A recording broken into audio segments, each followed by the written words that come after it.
在自赏处的灵堂，我们呢常会看到一对娃娃男女被摆放在逝者灵堂的左右两边。大家可能会认为他们只是灵堂中的一个装饰品，放在棺木两旁，就好像是宾客来上香给逝者的招待。其实这对男女娃娃呢，是逝者在阴间的好帮手。有些人称它为金童玉女，有些人则称他们为童男童女。那到底是金童玉女还是童男童女呢？今天就来解答。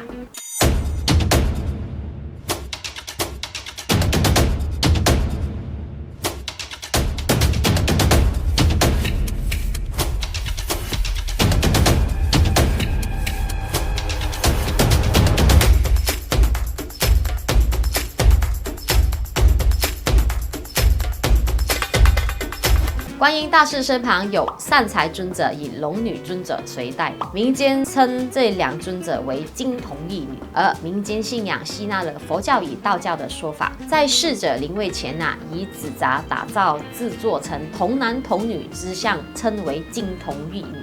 简单来说待在观音菩萨旁边的叫金童玉女，他们是神格的部分，跟我们在丧礼习俗上看到的叫童男女，他们是不一样的。在现实生活中，有些家庭呢有管家或佣人，那许多人担心亲人往生后孤家寡人，在阴间没有人服侍，所以呢就准备了童男女，是希望亲人到另一个世界有人侍候。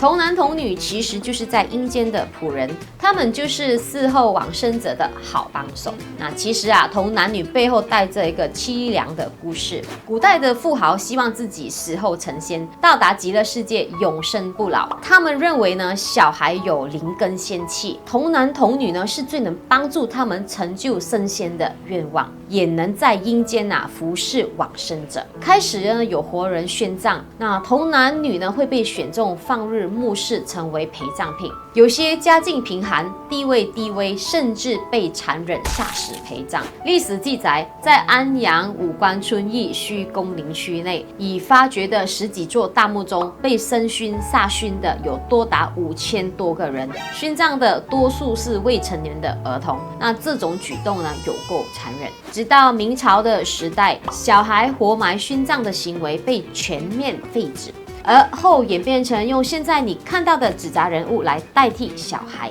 没人能够证实将小孩陪葬有助于往生者成仙的说法。很多人认为童男童女是属于宗教的做法，但事实它是属于一种习俗，与宗教无关。那今天就分享到这里啦。我们呢全马都在招聘生命经理师，如果你有兴趣了解，请点击以下的link联系我。我是总监 Alice Khoo， 生命经理师，我们下期见。